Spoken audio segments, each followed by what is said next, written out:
Welcome to the Future Hospitality Summit podcast. For more information, visit www.futurehospitalitysummit.com. Hello, I am Ali Shahid from The Bench, and I have with me Rohan Ranade, who is the AVP of Real Estate and Development at IHCL. Welcome, Rohan. Hi, thank you, Ali. Thank you for having me. Of course. So we are at the Future Hospitality Summit, and my first question today with you is, why are you here? Oh, so look, Middle East is a very important market for us. And after tasting little early success in Dubai, with 3 hotels already in operation and fourth one in development, we have seen Taj brand, which has been very well received in this market. And inshallah, in Saudi, our first hotel will open in Mecca in next 18 to 24 months. So we are quite excited about being here at the event. Also, we have noticed that there is a lot of crossover between the Middle East consumer, the Indian consumer. So we have seen more and more traction from people coming from the Saudi, the Emirates, Bahrain, Kuwait into our hotels globally. And with growing need of the Indian consumer in this market, we see that we have a right place and right opportunity to be in all the right markets in the region. And what I would also say is the event in Riyadh is very focused mainly on Saudi. And I see there is a lot of opportunity of meeting the right developers, right partners, and good friends. So I would say it's a good starting point for us here. Okay, wonderful. And it's always amazing to have you on board and your support. You were at the Lead the Change session where we talked a little bit and discussed with all these innovators how they are looking at leading the change of what's happening in the future. So while we're on the subject, and of course, the event is the Future Hospitality Summit. So why don't you tell us what you think the future of hospitality will be? So, before we go there, I think I would like to address what we are also trying to do. Look, Indian Hotels is a 120-year-old hotel company. It has seen several up cycles and down cycles throughout the century, and what we have only realized is that you always are in some part of the curve. So, having said that, 5 years ago we set out with a strategy to reimagine our businesses. And we said that, okay, let us look at our traditional business and let us qualify and identify new age business within our system. So, under the leadership of Mr. Chatwal, we were able to organize our businesses into traditional business, which are our hotels, and new age businesses, which are our food service platform, which are our luxury homestays, etc. So, in fact, during COVID, we were able to launch 2 new brands. So, we launched the Ama Luxury Homestay brand. So, we've already got 80 of those in India. And we also launched Cumin, which is our food service platform. So, we have Cumin present in all cities in India already. And now we are thinking of how to take that beyond Cumin. We also were able to reimagine our brands.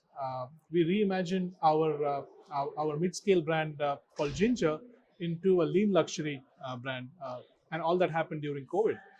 So what we realized was the consumer at that segment is very heavily aspirational, and we wanted to make sure that we provide a product which is completely aligned with that aspirations. So even at that segment, we realized this consumer is looking for much more than just a neat, clean room. So we brought in food service. We reimagined the Ginger. We also reimagined Chambers, which was our membership club. It's an invitation-only membership club, and we have those present in all the key hotels around the globe. So we reimagined the Chambers. We are now looking at bringing in more and more members and also adding new and new locations. So it becomes like a curated club for HNIs and who's who around the world. So what does it take for someone who wants to be a part of this invitation-only club? What does it take for them to be invited by yourselves? So it's a very long list of questions which our team focuses on, and then they qualify people to bring on board into the club. And it's a membership, so it's not free. So one has to pay to be part of it, and of course you get a lot of privileges once you are a member at all the hotels around the globe. So that is about chambers. And then I think coming to your point of where do you think the future of hotels is going to be? Yes. Uh, what I feel is that there are two or three key pillars where things are going to move forward. I mean, like, one of the most famous management gurus said, Peter Drucker, that during the most dangerous thing in a turbulence is not the turbulence, but is you reacting to the turbulence with yesterday's logic. So, so actually, COVID has brought all of us to a standstill over last 2 years, and then no one had budgeted zero revenues during this time. So companies had to think smarter ways of doing things differently. So what we did at IHCL is we set out with a new strategy. We call it Avahan 2025, and that revolves around three key pillars: reimagining our old business, restructuring our traditional businesses, and also looking at creating newer and newer new age businesses within the ecosystem of IHCL.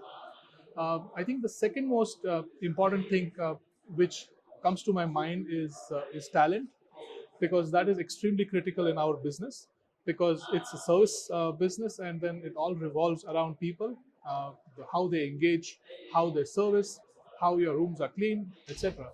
And that is gradually becoming a challenge. The way I see it within the industry is because there are several other options now getting available for the younger talent. If you look at Gen Z, they have several other options outside of hotels. And I would say these are also smarter kids. So if you don't have a nice program for them, and if you don't let them do their thing, then they are not going to work with you. So I think that is another thing which is important to be addressed. And I think that's all.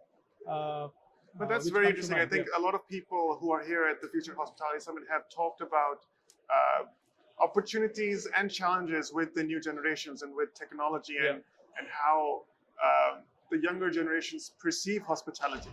Yeah. So, and you mentioned a very interesting point just now that you're competing with non-hotels. Yeah. So what is it that IHCL is doing now to make Yeah. themselves relevant and continuing bringing in the fresh generations? So, what IHCL has done is it already has a 30,000 plus workforce. So, and it is part of the Tata Group. So, Tata Group has over 700,000 people employed at different kind of companies. So, what IHCL has done, particularly on people, is on I would say a two or three pronged level to address this issue. One is there is a lot of focus uh, to look at people from within. So, amongst the several thousand people who we have within our system, we are looking at how to retrain them to do better and different jobs, just to keep them excited within the system. So that is one thing. We are also running global partnerships with global universities, where we are running scholarships with an alliance with the global universities, where we are able to send our young associates for a year or 2 year MBA program, and then they are able to excel their career big time. So that is something which we have done within IHCL. IHCL is also focusing on sustainability, and not just sustainability, but a more well-rounded approach to sustainability. So we call it Pathya. So it's a Ayurvedic. It's a Sanskrit name called Pathya, and the idea is to not just focus on cutting use of plastic or single-use plastic. It's about doing a whole lot than that. So I'll give you an example. I mean, we have in India we have a village. where all the uniforms of our women colleagues are designed and manufactured by hand, by artisans, by local artisans. And so that village is in Varanasi. So if you would have noticed the red saris, which all our women colleagues wear, Yes. so they all get manufactured there. And it is not happening yesterday. It's been happening from last 30, 40 years. So we've been at it since a long time. So I think that is something which is also critical in our business, and also community plays an important role for us. Absolutely. Well, thank you so much. I think that's very, very insightful. Thank you for Yeah. sharing your thoughts, and thank you to the IHCL team for your ongoing support. Thank you, Ali, for having us here. All right. Thank you so much for tuning in to this episode of the Future Hospitality Summit podcast. For more information, visit www.futurehospitalitysummit.com.